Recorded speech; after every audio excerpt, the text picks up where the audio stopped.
What's up, homies? Welcome back to another review from Heroes Reforged. We are here to talk about Marvel Studios' brand new film, Shang-Chi and the Legend of the Ten Rings. I will tell you up top, we'll be talking about non-spoilers first, and we'll be talking about spoilers. So if you haven't seen the movie yet, you'll be able to get our initial thoughts. If you've seen the movie, you can jump ahead, and we can get into the nitty-gritty of the movie. This is technically the second film of Phase 4 of the Marvel Cinematic Universe. We were talking about it before we started recording. It's a little bit of a switcheroo because this movie was technically supposed to be the third, coming out after the Eternals. Obviously, because of COVID, things have shifted. It's also the first film to be made exclusively during COVID, which I'm sure at some point we'll kind of talk about and what we think, we think that could have affected the movie. But no spoilers.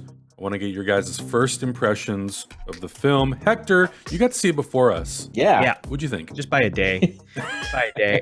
Well, I tweeted that I really, really loved it. There were elements of the movie that I connected to in a big way. And then there were elements of the movie that I was sitting back and I was like, damn, this feels like it is authentic Asian American experiences. And I may not know about all of those and the sort of the minutia of those experiences, but this scene at this table feels like it is directly out of a young Asian American person's life here in the US. This scene feels like it is them if they travel to see their family somewhere. So those kinds of things I really, really enjoyed. Then I also, being a very general movie fan and not an expert in martial arts in any way, but a lover of martial arts films and some of them that I adore, I loved basically the kind of big actiony moments. That bus scene is so good. And then I love the scene with the scaffolding, and we'll talk about all the specifics in the spoilers. But at the end, I thought to myself that they had really nailed introducing this new character, making him likable, giving him a stellar supporting cast. Tony Leung, Michelle Yeoh held it down. Love those actors so much. Enjoyed a lot of the spectacle. Some of it is CG, we can talk about that. But when it was all said and done, also as a Marvel fan, they pulled some deep cuts that I was like, I did not expect this. I was very happy. And as everything was wrapping up, I was very, very, very excited about the future for this character in the franchise. Those were my overall thoughts. Fellas, you watched it tonight. What'd you think? Go for it.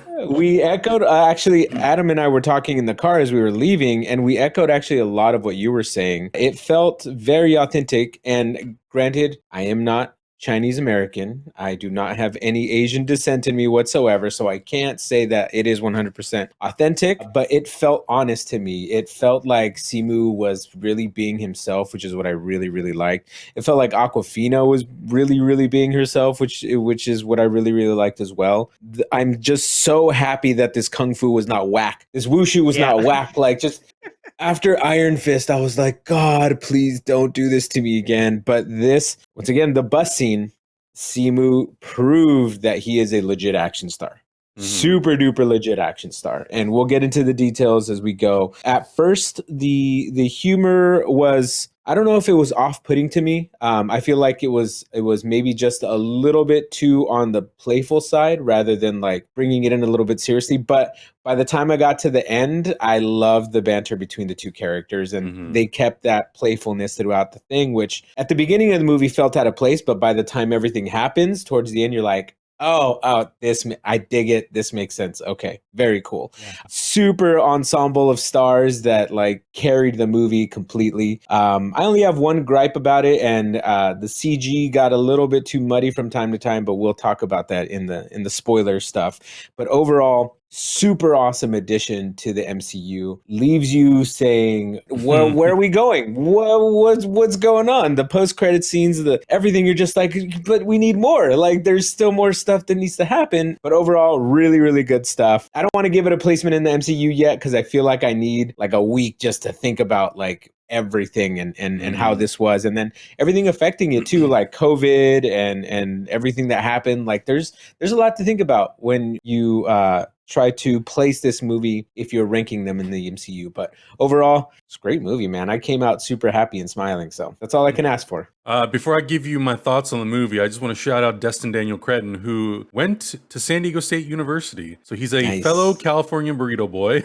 At least we hope. He also went to Point Loma Nazarene, so we got. I gotta. We gotta get him a T-shirt stat. Yeah, California burrito boy. Yeah, to echo a lot of the stuff that you guys said, I really, really enjoyed this movie, and I think a lot of that is because Simu Liu is just like a really charming guy. Yeah. And I absolutely was sold immediately by him as Shang-Chi. And Katie Aquafina, I thought was great. In terms of the family scenes, especially in San Francisco, I really liked the movie The Farewell. That movie helped give me some insight into what the Asian American experience is like in America. And I feel like the scenes in Shang-Chi made me feel the same way that I felt when I watched that movie. So while I don't know if it's 100% authentic, I got the same feeling, which to me felt like a very positive thing because I really liked that movie. In terms of the action, it is some of the coolest action that we've seen in the MCU.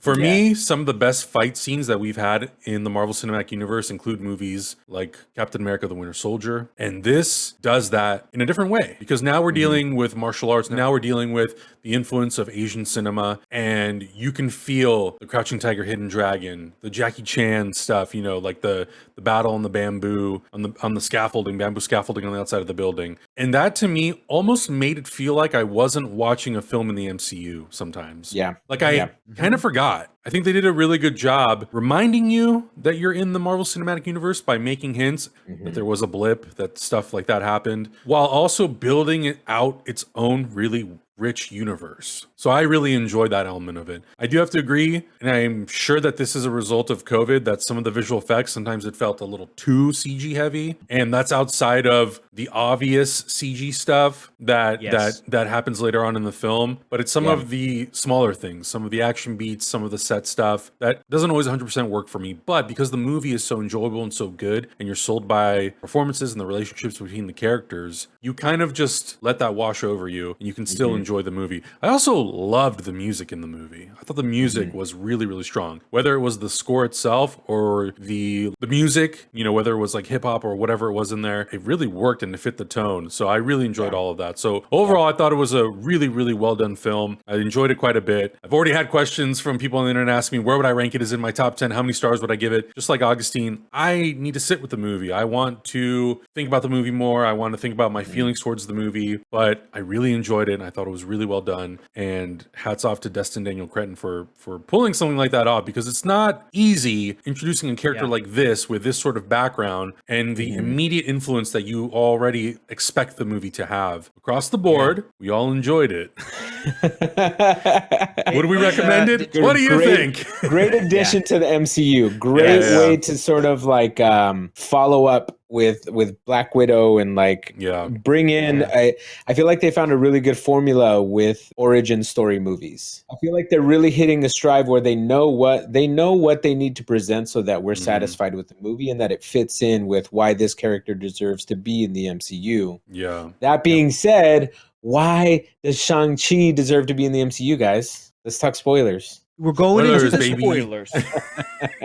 He deserves to be in the MCU because he is a part of an entirely new sector of storytelling. The Marvel universe, the Marvel Comics universe being what it is, where it's this huge omniverse and you can have so many different flavors in its, you know, you can do spy stories and you can do mythological stories and you can do gritty urban vigilante stories. Just like Doctor Strange bringing in magic with a capital M, this is bringing in martial arts with a capital M mixed with some magic into it, for sure, which is the way to do it. It really is scratching the itch that Iron Fist leaves us with, or like that the Iron Fist stories also attempted to do in comics. And thankfully, the entire element of knowing that representation is important and knowing how to do it correctly is at the forefront of their storytelling, because they took the basic bare bones like origin of Shang-Chi, which in the comics is he has a supervillain father who's trying to take over the world, and they knew that that could be something that they could really have audiences connect to if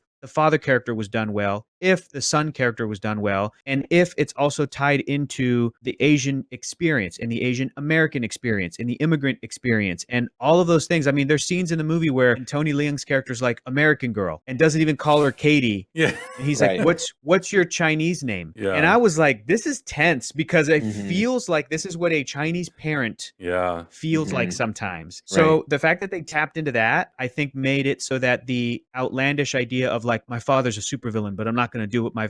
No, his father is Tony Leung in this. His father is Wen Wu. Yeah. His father's a man who lost his wife and then put an immense amount of pressure on his son and who's a violent man and basically traumatized his son from a young age. Like, that's a universal story, even if it's the crazy sort of like 10 Rings organization and this guy's been alive for 1,000 years. You know? That's why this character's... And I know that people were talking shit on Shang-Chi before this movie came out, where I was like, he's going to be on the Avengers. And people were like, why? His power set is so... He's just a fighter. He's just a martial arts fighter. And now I'm like, he's got the 10 rings, motherfuckers.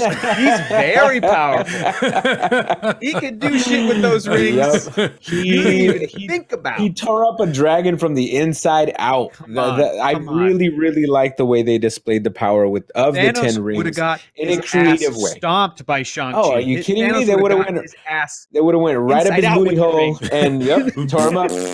Tore him up. What It wasn't Ant-Man should have Ant-Man. done. What Ant-Man should have done. It wasn't Ant-Man. Would have been Shang-Chi. I have to echo those sentiments, Hector. I feel like it's a universal story of having a unavoidable tragedy happen in your life. Like sometimes parents pass away when in an untimely fashion, right? And so Tony Leung's character had to deal with that fact and didn't deal with it well, and his old nature came out and became a very violent, not great father. And it's a story of Shang-Chi's resilience and fighting against that, which we all would hopefully try to do if we were growing up in that kind of a situation. So the story is universal, but the fantastical elements, the dragons, I love the lions, by the way, guys. Did you love those lions? I love the little floofy little wing guy. Everything that they did with this movie it felt very earnest. So as much as the people relationship felt good, the world building that they did was also really good. When they go into Ta Lo, Adam and I were talking about this in the car, and we were like, why does this feel different than the other fantastical elements we've seen in the MCU already? Because we do have Asgard, Doctor Strange, Wakanda. we have Asgard, Wakanda. Well, I would say Wakanda's more science-based, just like Tony's world is very science-based. But Adam and I were wondering, we're like, why does this feel fresh? Why does it feel different? And I think it's one, because of the representation. We haven't seen anything but Wakanda and then like white America represented pretty here, much. right? So like that's basically what we've seen, and now we see these. And I chalked it up to it being a world not just fleshed out with like cities, because even Asgard, even though it's a fantastical thing, we only see inside the cities, not really a lot, but this is like in a remote village surrounded by trees, and you get to see nature and water and all kinds of stuff happening, which really fleshes out and makes this fantastical place seem very real. And so I immediately just attached to this new world that we've created here, with arrows that could defeat something that Tony Stark created, or something crazy.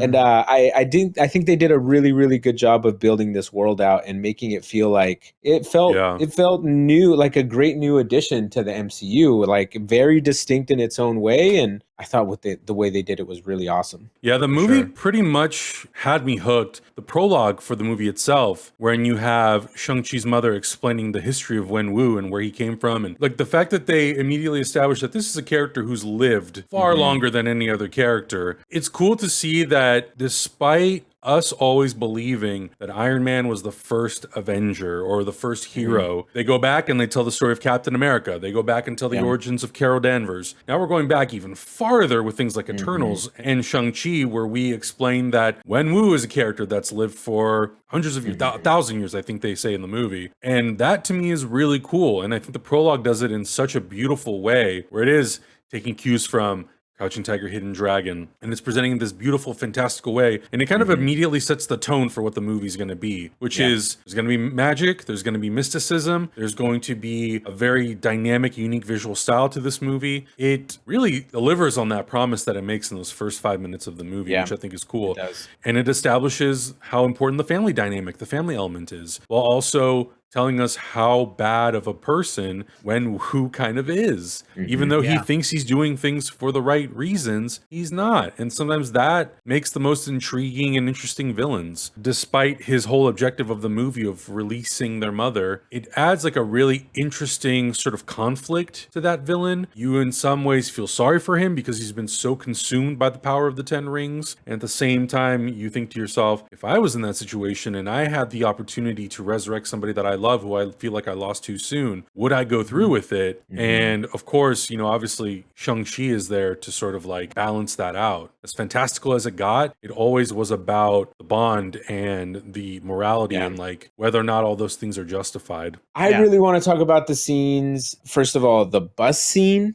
and we got to talk about the scaffolding scene. So when we watched the bus scene, dude, people started clapping the moment like it was over. They were so excited. Did that happen to your screening too, Hector? Yes. It was so exciting. Got an applause. Bro, he's a legit action star. The way he was hitting those punches, the way he was throwing those kicks, man, it was just, I thought it was really, really great. They did, and even if some of it was a stunt guy, like whatever they did to make it look good, it just looked really, really good. And I like the creativity because it kind of felt like a hallway scene from Daredevil a little bit. Oh yeah. Which I was like, ooh, are they really touching on this a little bit? You're right, Adam. We talked about this in the car as well, that it felt very Jackie Chan-y, Rumble in the Bronx-y kind of thing. Yeah. How did you guys feel about those scenes, or just the action scenes in general? Here's the thing: I went to go see it with our buddy Keller, and Keller was like, he says in Chinese, "I don't want any trouble," and Keller was like, "That has to be a reference to Jackie Chan." Says all the time. That has to be a tribute to Jackie Chan. Says, "I don't want any trouble." Yeah, he says that. Yeah, because it's like, look, in real life, Simu is such a handsome, ripped guy. He's a good-looking guy. How are you going to get audiences to root for this incredibly handsome, really fit dude? You make him an underdog, and how do you make him an underdog? You have him be a valet for cars. You know, you get to see his family relationships. He's in San Francisco. They go out to do karaoke. It's like, you love this guy, and then the next morning they get up early and they're maybe a little hungover, and then on the bus to work, they have to take the bus to work just like the rest of us. They are just like us. He gets attacked by Razor Fist and these ninjas, and you know, it's the coolest. It's also so cool. But did you notice that even when he was at the end of the movie fighting his dad and had the 10 rings on, he still had his sneakers on. He still had his regular sneakers and black jeans. Love it. So cool. I got the action figure. I know he's got the sneakers on. He still got the sneakers on. Action figures got the. I love that. Those the little white trim. Yep. I love that. The scaffolding scene as well was like tense, and it was creative, and it was evoking Jackie Chan and all those amazing and Buster Keaton and all the amazing. Rush Hour 2 literally has a bamboo scaffolding fight scene. Exactly.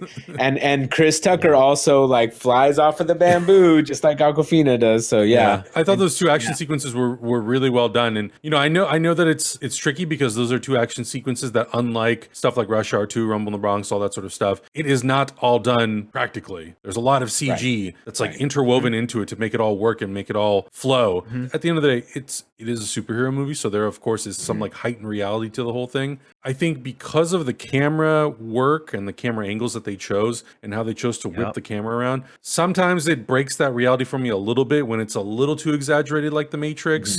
But in The Matrix, I accept it because we're inside of a computer program, whereas when we're in reality, it's a little bit more like Transformers. But because it's surrounded by so much other great camera work that really puts you in the middle of the fight, and it has all this great choreography, this like dance, I pretty much forgive it. Yeah, it's really easy to forgive, and I guess I'll just go into like, that's my really only nitpick, is that the CG, there was moments that did take me out of it. There was some moments on the scaffolding where the camera was just a little too floaty, and I remember watching a documentary, I don't know who it was exactly, but they were talking about camera techniques inside of CG, and they said that it's really easy to break that feeling of reality when you start getting those cameras that go from up and then down and then between the scaffolding, and you're trying to see what was going on. Whereas I feel like this movie should have, and granted, I don't know if COVID put, a hold on this or whatever. I feel like the movie should have focused more on the actual kung fu rather than, the floaty camera or the super fantastical things that were happening. Because honestly, I wanted to see a dope kung fu flick. Like that's at the end of the day, that's what I wanted to see. And we got that. We got that. But some moments like that broke me out of it. And also like even in the big last fight where they were fighting the giant dragon, and Shang-Chi is running on it, right? He's like running on its chest and by its tail.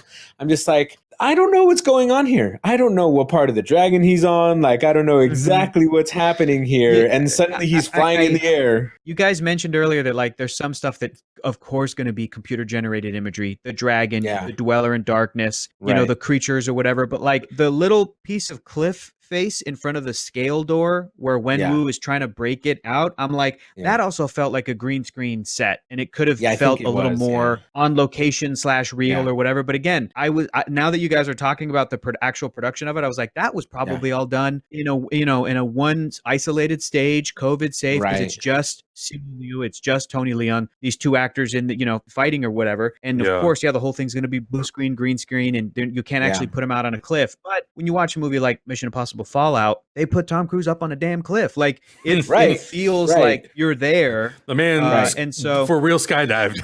Yeah, he's crazy. I know, which I'm not asking for that for that level for these kinds of films, but some of the trees that were moving are clearly CG, and some of it looked really cool, and some of it I was like, okay, now we're on a set. When we get to Ta Lao, I'm like, we're on a set versus like, is there really a place where there are mountains back there, or did it just feel a little too, CG? And I think that's always and I think that's always going to be the tricky balance when we're doing movies like this, especially because Phase 4 seems like it's so heavily going to deal with magic, mysticism, and the fantastical. You really have to put in that work to make it feel real. And when I say real, it's a heightened reality. It doesn't have to look exactly like a replication of our world. But if it starts to look animated, then that's where it kind of breaks me and loses me. Mandalorian is a fantastical world, but I believe it because everything feels like it's actually tangible. So I think that's where a lot of stuff with Marvel kind of sometimes tends to fall apart. And it's usually in Act 3 because it's like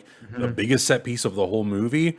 Avengers Infinity War and Avengers Endgame, as big as those movies are, I think because they really understand that those two movies were so important to the finality of the Infinity Saga that you don't really get too much of that in those movies. Like there are definitely some moments, but for the most part when you watch it, you're kind of just like the visual effects become invisible. And I think in a lot of these like solo films, there's a little like the cracks are a little bit more visible. And I know we also talked about this in the car that like for us, because we worked in visual effects for so many years, we are trained to notice those things a little bit more than the average viewer. So a regular viewer might go into the movie and maybe some of like the CG-ness of the creatures may look animated to them, but some of the stuff that we might notice, whether it's like the comp, it feels like, oh, they kind of did like a blur pass on this to kind of hide all of the cracks in the seams. We will notice that, but average person might not. So I know that sometimes when we talk about this stuff, we're like, I don't understand what the thing is about the visual effects. And it's like, we were trained for that. So we're going to notice that a lot more than the average person. It's something that we can't shut off either. Like,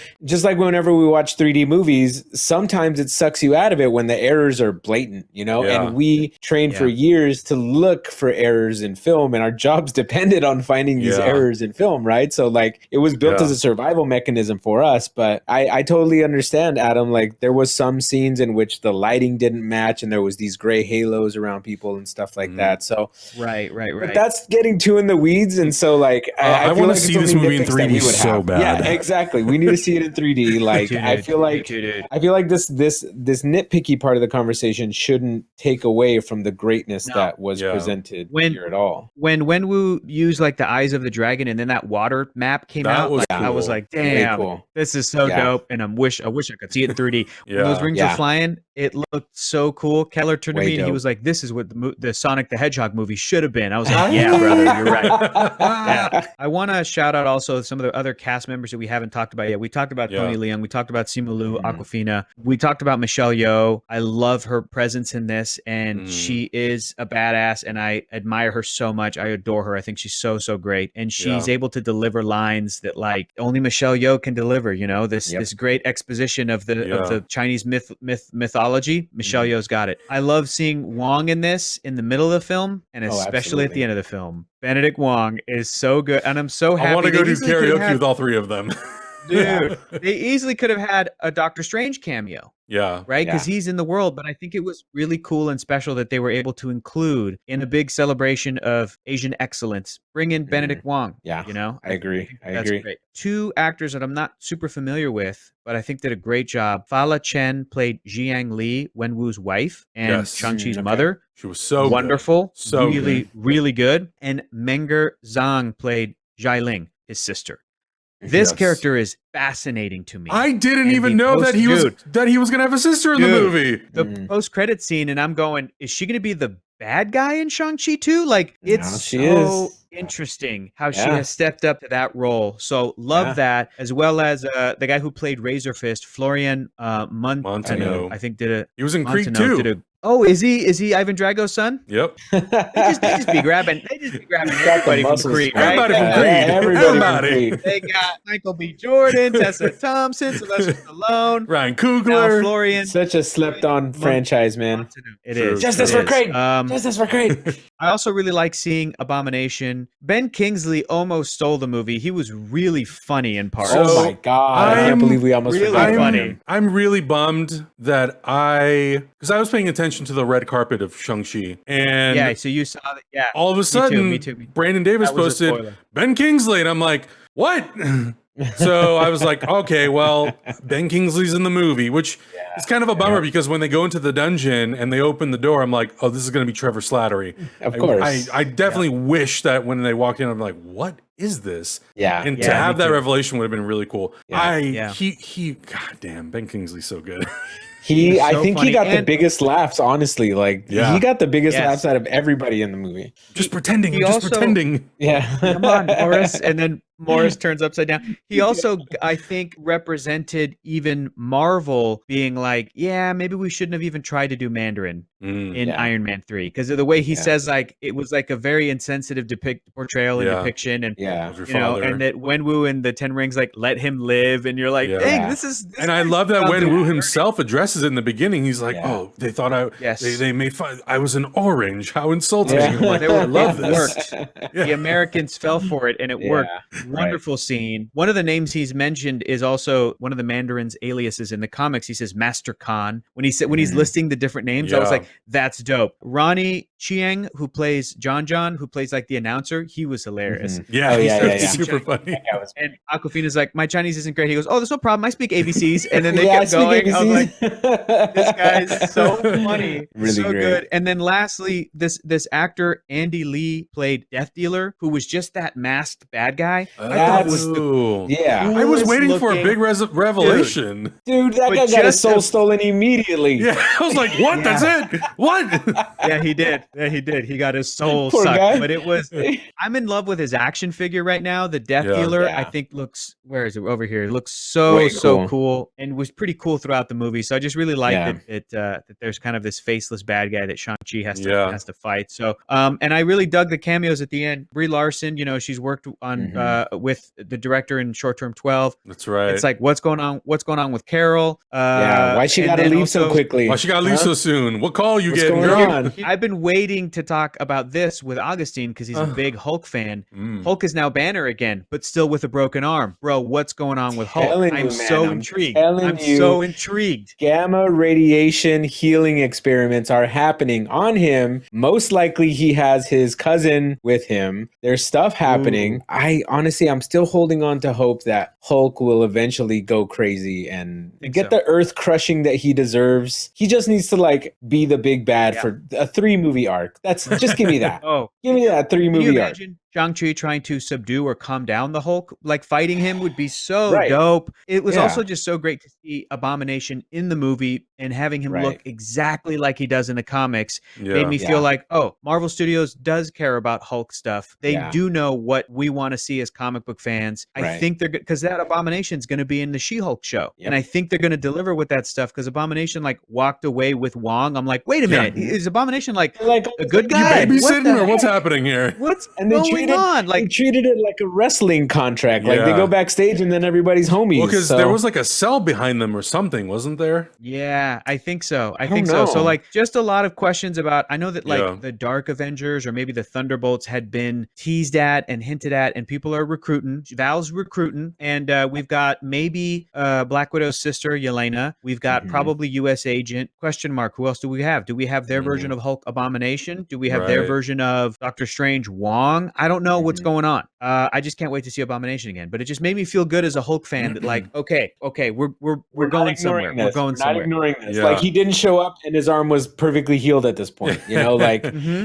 the arm is broken on purpose, Continuity. guys. I'm telling you, like there's gonna be some kind of weird gamma radiation stuff going on in the future. And the other thing that we talked about on the car ride back was like, you know, they're obviously not There you go. going to replicate what the Infinity Saga did, right? Where you reveal a big bad in an Avengers movie and then that's what the whole thing leads to. I find it really interesting that we've got these little pockets of teams that we are Yep. potentially Yeah. establishing. Wong could potentially be a mentor type of figure to Katie and Shang-Chi. You have Carol being a mentor type of figure to Miss Marvel and to Monica Rambeau. Monica Rambeau. But then you're also seeing Contessa Valentina assembling Thunderbolts, Dark Avengers, whatever that is. And then you can potentially see other teams being developed. You know, you've got Doctor Strange and Wanda. Yep. So Yep. I'm really interested to see Guys. how Phase 4 starts to like converge, but also diverge at the same time with these unique teams going on unique missions. Let's not forget about that pissed off Baron Mordo. He's out there somewhere Yeah. angry. The bill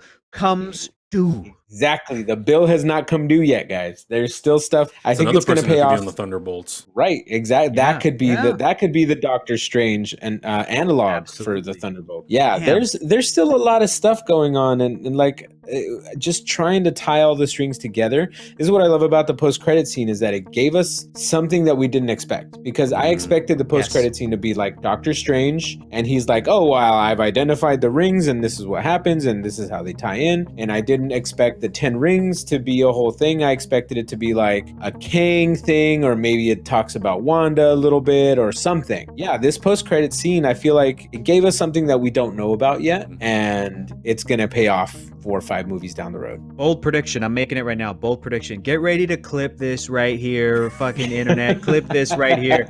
Adam, save this for the future clips. Bookmark.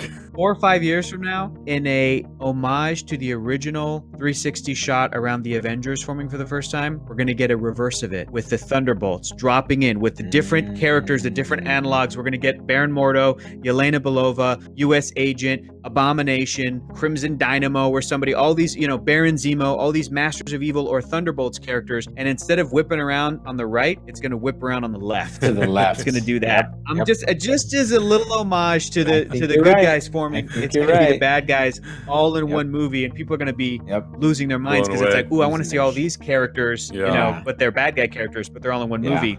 Yeah. It's the same trick done again. I think you're right. I think you're right. Yeah. My final thoughts on this movie is I felt really refreshed watching a movie that at times I didn't feel like was in the part of the Marvel Cinematic Universe. And I think that's a compliment. In my opinion, that's a compliment to the movie because instead of feeling like we're just kind of getting the same thing again, it is kind of etching out its own place in the Marvel Cinematic Universe, doing something new, giving us new characters, building out its own world. And I really liked that about the movie. And I never missed. If there would have been no reference to anything that's come before, I would have not missed any of it because I felt like I was really pulled into the story. I feel like I said everything, so All the things. all the things. Let us know in the comments below. What did you think of Shang-Chi and the Legend of the Ten Rings? open. Some of the post-credit that's scenes. right. What do you think it's going to lead to? I love that part actually, where she opens. It's like, Yeah. just let it breathe. God, it was- let it open and let it Tense, breathe. and then Yeah. all of a sudden he's like, Unclench your butt cheeks. Don't anaconda squeeze them. Loosen them up. Let us know your thoughts in the comments below. Jump over to the Discord. Let's theorize a little bit on what we think could happen in the future. We'll catch you guys in the next video. Bye. Bye.